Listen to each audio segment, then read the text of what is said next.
You know what this is, don't you? This is voodoo. Nonsensical research and experimentation. Witchcraft. You don't believe this, do you? The cult is full of superstition and mysticism. We're scientists. All this talk of scientific explanation, it's sinful, that's what it is. It's your imagination, I think. My imagination. It's not, I tell you. Here, I know where it is. It's here. Probably Cursed. Hello, Probably Cursed listeners. For today's entries into our cursometer, we have the Doppelganger of Percy Shelley, the car molester of South Korea, the creatures living in the walls of a little girl's bedroom, and the face eater of Las Vegas. I'm your host, Chris. And I'm Cheryl. Like we do at the start of every episode, we will load our stories into the Lord Carnarvon cursometer. Activating our cursometer now. So, our first news story. Korean man spotted having sex with a pink Tesla. This is from koreaboo.com on May 18th. In Ilsan, South Korea, a woman witnessed a strange man kissing, fingering, and touching her car for over 3 hours. Where is he fingering this car? It's a Tesla. There's maybe an exhaust pipe for decoration. I don't know, but... that's maybe a question we don't want answered. Okay, fair. But if you know, yeah, you can comment on it. Yeah, okay. I'll allow it. Mm-hmm. I won't flag you. You have my promise on that. The man only stopped sexually assaulting her car, a pink Tesla, when she finally approached him. What I like is that this went on for 3 hours, and she was probably like, maybe I'll just go away and come back later. And she came back and he's still at it. And then 3 hours later, she's like, I gotta do something. I need to disagree with the fact that it's being sexually assaulted. It's a car. It doesn't have sex organs. That was my editorial part. Okay. Because, he was assaulting it with his sexual organ. Okay. The woman tried to report the bizarre incident to police, but to no avail, as unfortunately, there are no specific charges that would apply. It's not against the law, at least not yet. Don't they have public indecency laws in Korea, though? I feel like that would be a thing. I'm not sure. Oh. I was in Korea, but it never came up. No, you had no reason to try to get arrested in Korea. Yep. The cars weren't that sexy. No. So the woman's husband later related her story to an online Korean Tesla community and asked if they should remove the pink coloring in case it triggers mechanophiliacs, which is a paraphilia involving sexual attraction to machines like cars. As it turns out, this is not an isolated incident.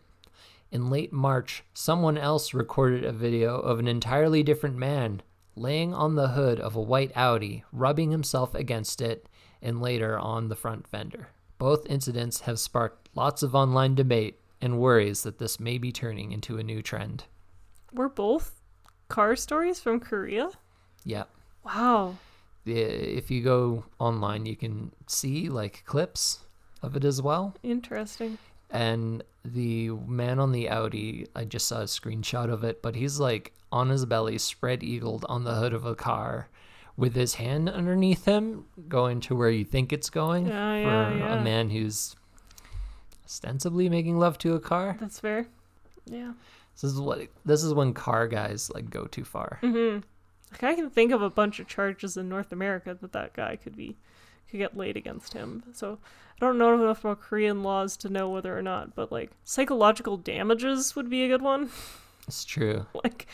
So many options. Maybe it's some countries they're notorious for having tourism trade based on something that's a crime on where the people are from. Yeah.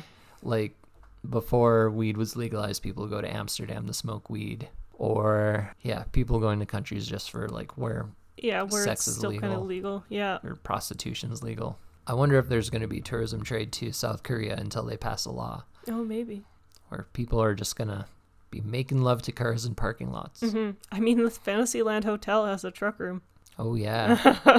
I don't want to know what goes on in there. Okay, well, don't worry. We'll never rent that room. Probably much the same. Yeah. It's probably that same guy from Korea. Probably. If you work at the Fantasyland Hotel, reach out to us. Let us know if you've cleaned up some strange messes from the truck room that you did not want to see. Are there handprints on the truck where there shouldn't be? Yes. Or other prints? All right, I've got our second story for the Cursometer. The article is titled, or the story is titled, Monsters in Toddler's Bedroom Actually Massive Hive of 50,000 Bees. This is from April 30th, 2024, and a global news article. Again, another shout out to Canada, I guess. The house is in, I forget, I think it was one of the Carolinas. Okay. But Global picked it up and they had the most thorough description. That's fair. Good job, Global. After hearing many complaints from their daughter about monsters inside the walls of her bedroom, a little girl's parents discovered a floor-to-ceiling beehive inside the wall of her room. The little girl had been refusing to sleep in her room, preferring to sleep in her parents' bed.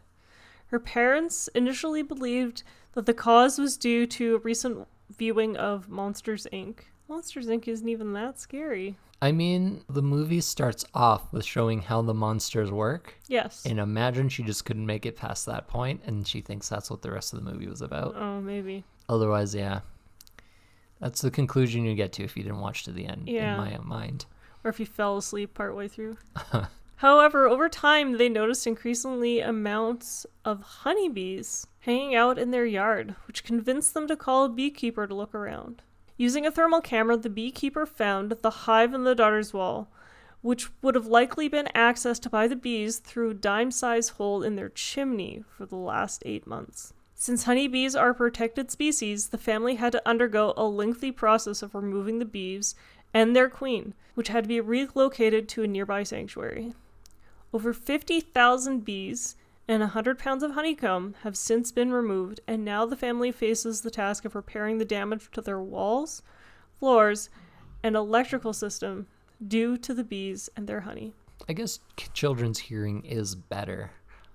Was it on the level of the little girl's hearing, but the parents couldn't hear it for like the longest time? So 50,000 bees is a lot of bees, and if it's in her wall and her bed is up against the wall, like my bed was when I was a kid, you'd hear it. And especially when there's no other noises in the house at night, it would sound pretty loud.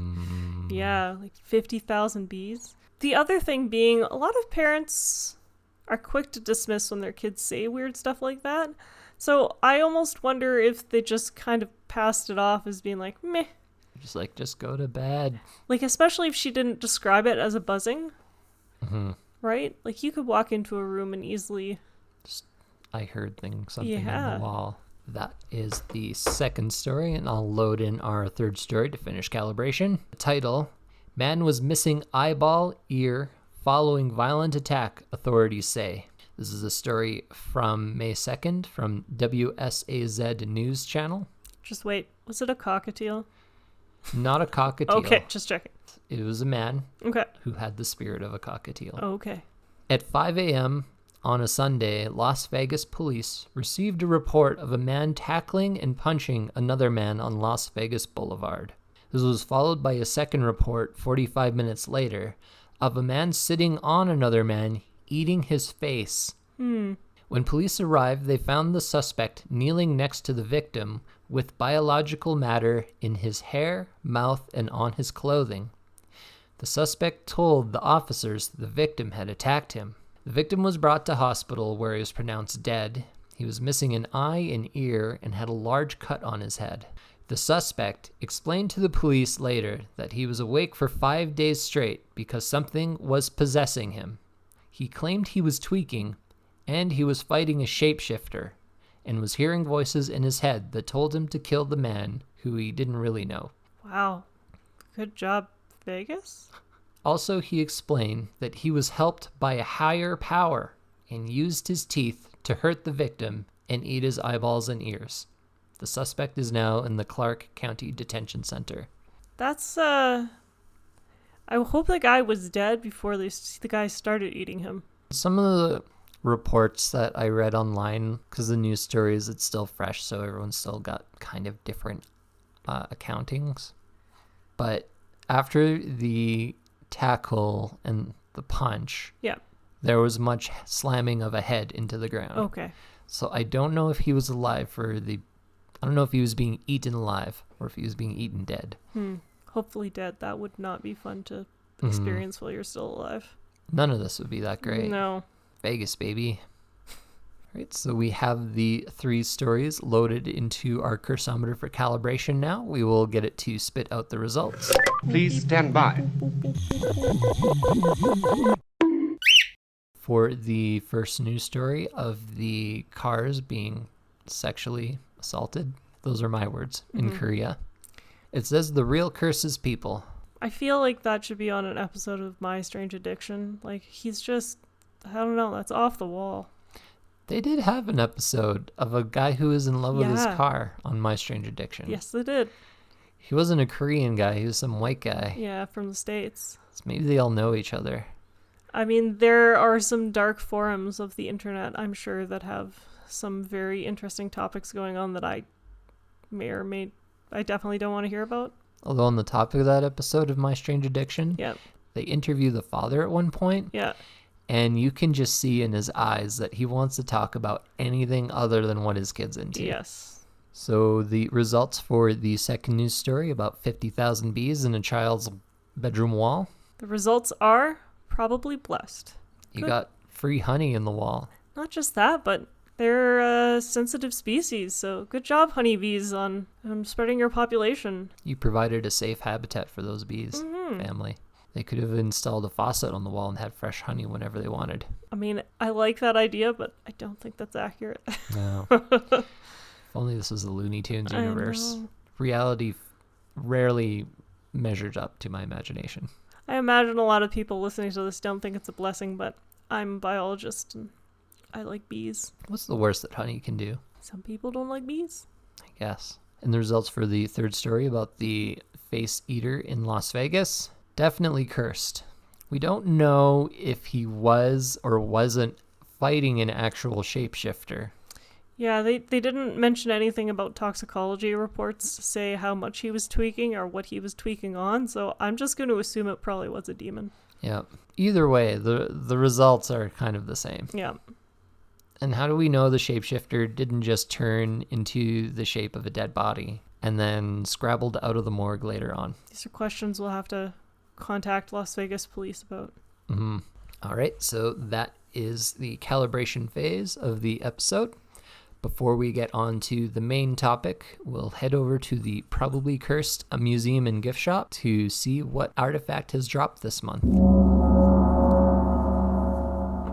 So the brand new artifact releasing on the Probably Cursed Museum and gift shop today is an antique, black and white framed oval photo of a young child sitting on what appears to be a wicker chair. The child in the photo has a haunted expression on her face as she gazes out at us, likely from 100 years ago. Cheryl and I found this photo at the Wild Rose Antique Show. I believe it was Cheryl who spotted it on the vendor's table. Yeah, I spotted it, but it was you that went back and was like, we need that photo. I wasn't quite sure whose idea was. I mean, we were both in agreement. Yes. But yeah, we were both captivated with this photo and had to add it to our collection. Also, to note, our visit to that antique show was documented on our other podcast, I Went Outside Today, where Sydney goes antiquing. It's our last season of that podcast, so we can focus more on this one, and because Sydney doesn't want to go outside anymore. Yeah, Sydney. She's not even going to listen to this podcast, let's be honest. If you're listening, Sydney, you can rebut this in the comments. Uh-huh. We're not sure who the subject of the photograph is. The frame is unlabeled, and Google image search doesn't bring up much to help either, except for the likelihood the photo is from the early 1900s based on the dress the child is wearing. Does the photo have any paranormality attached to it? We can't say for sure. Our Probably Cursed collection is growing all the time, and we're less able to attribute the strange things that have been happening in our home to a single object. However, many cultures do believe that a photo can trap the essence of a person, or may even yet attach the spirit to it after it has passed. You can view this item on our Probably Cursed store right now at probablycursed.etsy.com. Every item sold helps us grow the podcast and gets us ever closer to our dream of having our very own Probably Cursed museum for all of you to visit. And in case you missed on the last episode that we did, Just so you know, every item comes with a certificate, and it's signed by us with an artifact number so that you can brag to your friends that you bought something from our probably cursed Etsy shop. Oh, yeah. Alright, now, I'm gonna start this one off with a trigger warning. Freddy just squeaked in anxiety. He was triggered. This episode triggers even dogs. Yes. The trigger warning is mentioned... Shh. I can't... Do I keep saying trigger warning and that makes you upset? Okay. I like it looks from back to you and me. You're going to do this right now, aren't you? Yeah. Hi. Can you sit? It's not a sit, but... This trigger warning is for mentioning of miscarriages and suicide. Today I want to discuss the infamous case of Percy Shelley, his doppelganger, and the weird circumstances surrounding his death. Percy was a poet with a dark and turbulent past, but what he is most famous for are the tragic and strange events leading up to his end. We will delve into some of the beliefs about doppelgangers and talk a little bit about doppelganger cases throughout history, while looking into the mystery surrounding Percy's own encounter. Now to start, Chris, do you believe in doppelgangers? I don't think so. I mean, I do know there's people who look a lot like someone else despite being completely unrelated. Mm-hmm. Fair. But they're usually not your evil self. No. They're just some other person living their own life. Who looks kind of vaguely like you. Yeah. That's fair. So the term doppelganger is a German word that translates to either double walker or double goer. Technically, a doppelganger can't just be someone who looks like you. They must be an exact double of you. They got your clothes and everything. Yeah, and they're often seen as like evil or an omen of death. So the ancient Egyptians even had a word to describe such an entity. So that's how long the history of like a doppelganger type an entity has existed. The Egyptians called it Ka. Ka. Yeah. There's even a story in which Helen of Troy's Ka misled the Persian army and helped bring the end to the Trojan War. Many Muslim countries believe in what is called the Karin or the Kareen. And it's funny because it's spelled like Karen, so... It's the Karens. It's the Karens. It translates to constant companion. So it's considered a jinn-like entity, and it's the spiritual double of someone. In addition, Celtic folklore or Celtic folklore, depending on how you say it, there is a fairy creature known as the Changeling, and they would capture children and then send doubles back to replace the missing children. And these doubles would become sick and die, leaving the original children to remain enslaved by the fairies. Oh, so they send you some like lame clone that kicks the bucket, Yeah. and then no one goes looking for the real kid. That's correct.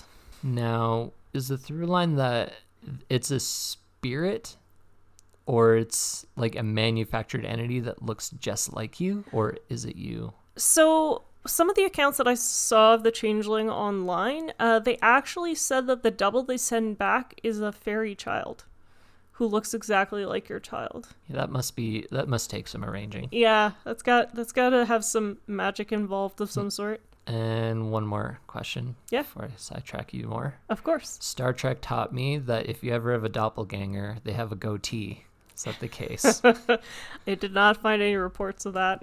No goatees in No the goatees. stories. Although I would like to see a painting of Helen of Troy with a goatee. There have been reports of people seeing their double spirit or doppelganger for centuries.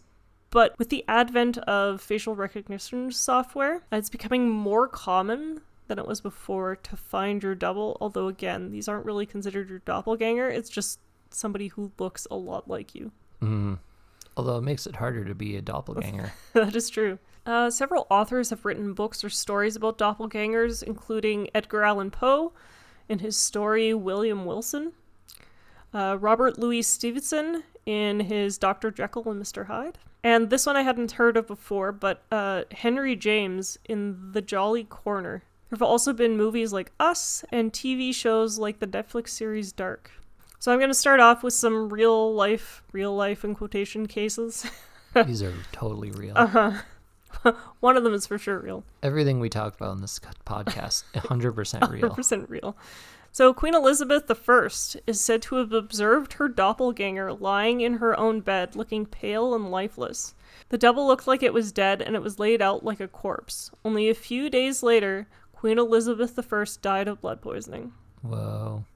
So this next case is actually why I chose this subject to begin with, because we were looking at our honeymoon photos the last time we were recording an episode. Mm-hmm. A man from Guisborough, England, Guisborough, reported that he came across his doppelganger while on a shopping trip in Whitby. It is said that one way you can prevent your doppelganger from leading you to your death is to challenge them or confront them. So the man walked up to his double and shouted, "What's thou doing here? Thou's after no good." And the doppelganger, knowing he had been confronted, sulked away. Do you follow them after that? I don't know. He just, like, I kind of want to go see if I could find the real article, but... It sounds like they give up easy. Yeah. Like, gotcha. And they're like, you got me. More recently, this is our real story. In August 2022, a German woman named Sharaban K., and her last name is omitted from all the articles. They're German articles, so they just omit the last names from all the victims and the perpetrators, I guess. Mm-hmm. You only need to know so much to gossip anyway. It's true. So she sought out and killed her double. Sharaban wanted to fake her own death because of a failed marriage. She tracked down her double, Khadija, on Instagram. Khadidgja. Khadija? Okay. Sharaban tracked down her double Khadija on Instagram and stabbed her 56 times, then hit her over the head and abandoned her body in a forest. A little overreactive. She should have known that you just go up to him and yell, "Get on, get out of here, I caught you."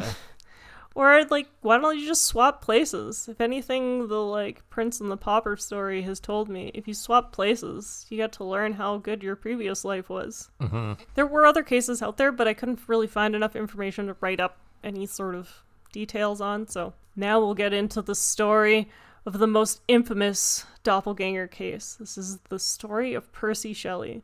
So I know I asked you earlier, but do you know who Percy Shelley is, Chris? He is the man married to Mary Shelley, mm-hmm. who wrote Frankenstein, and I think in overtime has completely overshadowed him. Yes. And unless you're a poetry fan. I think because he was married to Mary Shelley is why the case is better known, and also why it's better documented. So I'll give you a little bit of background on who Percy was. Some people have noted that Percy Shelley did not have an easy childhood. I mean, having the name Percy isn't going to make things easy for your kid. That is true.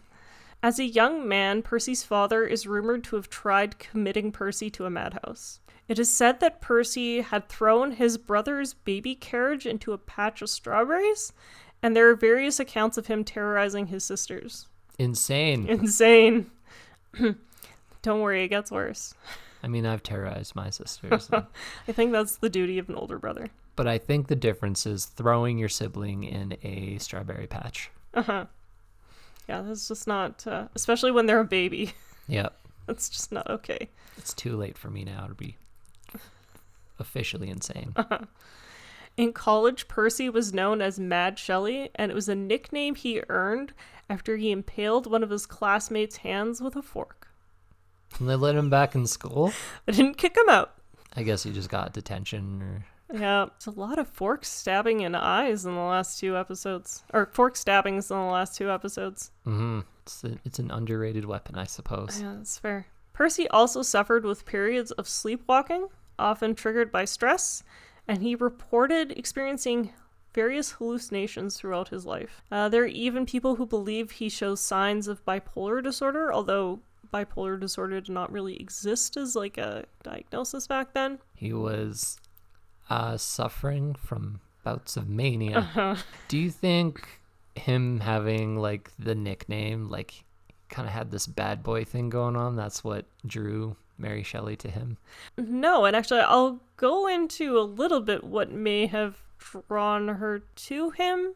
I don't know, you'll have to see for yourself, but she was 16 at the time. Compared to his age, which is... He would have been 5 years older than her. Okay, so 21, dating a 16-year-old. Yes. There are some stories online that vary, and that his age may have been like 3 to 5 years older than her, but even still, he was older. And he also wrote romantic poetry, so... Oh, that's how he got the ladies. I guess so. Mary Shelley herself even wrote Percy into one of her books, the book L'Adore, and she split his personality into 2 separate characters. There are accounts that suggest Percy may have attempted suicide at least once during his life, but speculation that it was probably multiple times.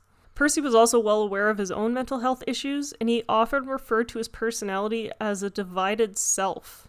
Oh, perhaps bipolar. Yes, with a fiendish side of personality often lurking in the obscure parts of his own nature. That's the fork stabbing one. Yeah. His friends, and if your friends describe you this way, I don't know. I don't know what to say. But his friends described him as unstable to a dangerous degree, as if haunted by a demon within. I don't, yeah. If your friends describe you that way, I don't know. Yeah, unless you're all in a metal band together. It seems like a bad idea. Doing a press tour. So, Percy Shelley was actually married once before. His first wife was named Harriet Westbrook, and she killed herself only 5 years into their marriage. So, Harriet was 16 when they first got married, and 3 years later, when she was 19 years old, which is shortly after Percy abandoned her to be in a relationship with Mary Shelley, Whoa. She took her own life. Was it because she wasn't 16 anymore, and then he saw Mary Shelley? Who knows? He was known for being a bit of a womanizer, and actually there's a bunch of women that I bring up in this story that people theorize he may have been having an affair with, so he got around. That's impressive with a name like Percy. Yeah, he even was apparently entangled in an affair with Mary Shelley's stepsister while he was in a relationship with Mary Shelley herself. Wow. Yeah, love triangle. Mary and Percy eloped when Mary was only 16 and already pregnant with his child. Although, ironically, because sex ed was really non-existent in the time, it's likely that Mary had no idea she was pregnant. She was out on a ship with him and was suffering from what she described as seasickness. But Percy, who was, again, as I said, 3 to 5 years older than her and had already been married and already had a child, likely recognized the signs of pregnancy before Mary did, but there's not really any record to say whether or not Percy let Mary know, or she just figured it out on her own. He's probably like, yeah, isn't that weird? I was kind of hoping for some more information on that, but Percy was the only one keeping journals during this time, so I don't know if he would have put that stuff in there. Mary didn't start writing until a little bit later. Also, for irony, because Percy was still married at the time that he eloped with Mary, it's unsure as to if their marriage was actually legitimate. Oh. Yeah. He might have had several marriages going on. We really have no idea. The Shelleys had 4 children. Only one which survived to adulthood. Percy Shelley III. Was that the 3rd in a row? He was their only child to survive. But I don't think he was the 3rd child. Their first child was a daughter.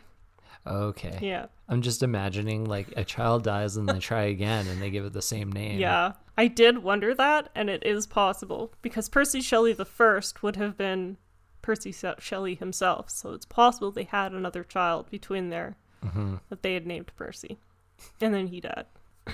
Anyway, their only surviving child was born in 1819. The Shelleys continued to attempt to have more children, but none of their other pregnancies survived. Now, the only reason I'm setting that up is because the rest of the details going on from this kind of tie into the story of the doppelganger. So, in 1822, Mary Shelley nearly died due to complications from another miscarriage. And it was only Percy's quick thinking that saved her from bleeding to death. So he basically had her sit on a block of ice overnight. All night? All night. and that saved her life. Where did you get a giant block of ice that would last an entire night? In the 1800s, I don't know. And I promise this is where the doppelganger story begins. He was a resourceful man. Yes, he's a very resourceful man. I think that's what drew people to him. So in a letter Mary Shelley wrote to her friend Maria Grisborne, Mary stated that Percy claimed to have seen his doppelganger on June 23rd of 1822, which was just over a month since Mary had almost died. Mary noted that in the middle of the night on June 23rd, their household was awakened by Percy screaming. She went to console her husband and found him in an agitated state, raving about how he had dreamed of the Williams, which were friends of the Shelleys, covered in blood, and the sea was flooding into the house. Percy's dream suddenly changed, and he'd seen a figure with his own face standing over Mary's bed, with his hands at her throat. A few days prior to this, Percy had already claimed to have seen his doppelganger, so it wasn't the first time he'd seen it. Hopefully you did the Whitby maneuver where you just show up and tell him to get out of here. No, actually, the doppelganger confronted him. Percy was out enjoying the sun on his terrace when the doppelganger approached him and asked, "How much longer do you mean to be content?" Which is a really weird question for someone to ask. Especially someone who looks just like you. Yeah. Only 15 days after the June 23rd doppelganger incident, and less than a month from his 30th birthday, Percy Shelley drowned in the Bay of Spezia in Italy on July 8th, 1822. The boat he was sailing on capsized and sank, and Shelley's body washed ashore and was found later. Now, it wasn't just Percy who saw his own doppelganger. Also in June of 1822, Jane Williams, which when I was saying one of the people that was speculated to be an affair with him, was Jane. She's also the same Williams from Percy's dream that he saw covered in blood. Oh. She noted that she had seen Percy's doppelganger, and it happened twice.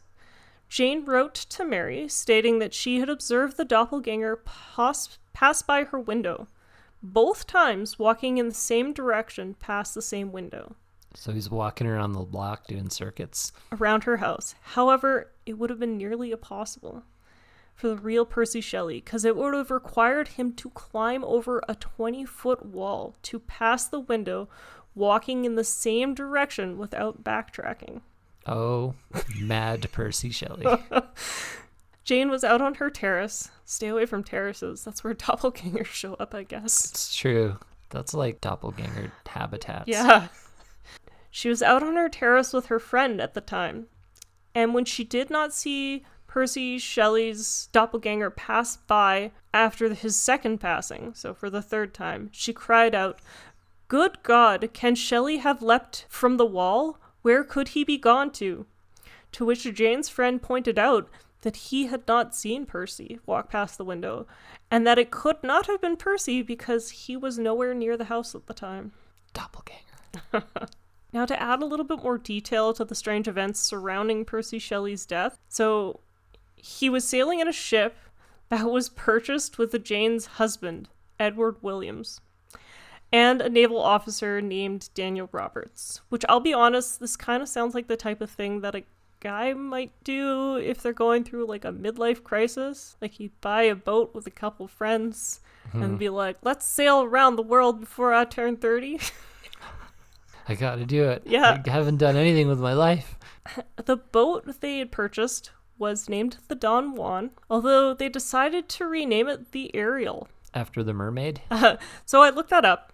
Hans Christian Andersen, who wrote Little Mermaid, never named her in the book. So the name Ariel is from the Disney movie. I did not know that. I didn't know that either. I went and looked it up because I had the same thought as you. So Disney named her after the boat Percy Shelley and his friends owned. Right. Also, to those of you who don't know a lot about seafaring folklore, it's considered bad luck to rename a boat. Also, there's a little bit of irony in the fact that he took a boat, so the Don Juan, was a fictional Spanish womanizer character from a book. Mm-hmm. and especially with Percy being a womanizer himself, and then renamed it to the name of a female character from the Shakespearean play The Tempest. Okay. So that's where the name Ariel came from, which, again, if those of you who are not up on your Shakespeare, The Tempest involves a storm. She Prospero's daughter? Yes. Okay. And of course, Percy died in a storm when his boat capsized. He should have just kept the name of the womanizer, Should have just left it where it was. and it would have just capsized from being filled with babes. Yeah. Percy Shelley was ironically cremated on the beach on which his body was found, and his ashes were buried in a cemetery in Rome. Crazy. And that's the story of Percy Shelley and his doppelganger. I wonder if the doppelganger has something to do with the boat accident. 100%. And there were articles online, again, the one that I read about him and potentially having bipolar disorder, where they kind of used it as like proof that he was clearly like insane. Like, oh yeah, he's got mental health issues because he's seeing his own double. But then to hear that Jane saw his double too makes me wonder. Yeah. Then you have to argue for, like, I don't know if he's going into a fugue state or he has like a split personality Yeah. where he becomes the other Percy. And I wanted to look a little bit up into like what happened to Mary after that, and she actually left Italy because they had been living in Italy at the time. And so she left Italy and moved back to England and actually started writing a lot of books on feminism. Oh, So good for her. I never knew she was a feminist author. She is. Yep. I mean, I knew her from Frankenstein, which is about a man having a child. It does make me wonder that, like, if they ever actually legally got married, or if Yeah. it was just illegitimate the whole time. You know, I wonder back then if official records only kind of extended as far as like the land on where it was written. Like now there's like international laws, but like back then you could probably move like 3 counties over and you're technically not married. And it's funny because the Williams, Jane and Edward, it says that they were common law married. They weren't officially married. So there was enough to know to register them as common law and not actually so. married. Well, if you ever see your doppelganger, don't murder them. Yes, don't. Just tell them to get out of here. Yeah, question why they're there. Be like, yo, what you doing at the house? And then they'll walk away sadly. And well, just imagine what would I do if someone came up to me who looked just like me and told me to get out of here.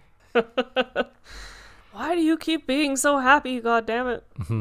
All right, we will take in the story of Percy Shelley and his doppelganger, process it through the cursometer, and we'll see what the results are. Please stand by. And the results say, probably cursed. Even though there's speculation that, like, he had mental health issues, again, the fact that, like, more than one person saw his doppelganger says to me that there's something going on there. Yeah. And doppelgangers in general, they're not going out and doing good things for you. No. Redoing your swimming pool lining and walking your dog for you, doing house chores. And the other thing is, like, he did a bunch of, like, I mean, renaming your boat, it's just a bad idea. That cursed him right away, right there. Yeah, he was kind of poking the bear. Yeah. Well, that's the end of today's episode. I will say that if you're on our social medias, make sure you wish me a happy birthday. It's my birthday this month. Happy birthday. Thank you. You can email us and any birthday wishes for Chris to probablycursedpodcast@gmail.com, or you can go to our website, probablycursed.wordpress.com. And also make sure you head on over to our Probably Cursed Museum and gift shop on Etsy at probablycursed.etsy.com and help support our podcast. Until next month, our next episode released August 1st. Until then, this is your host, Chris. And this is Cheryl.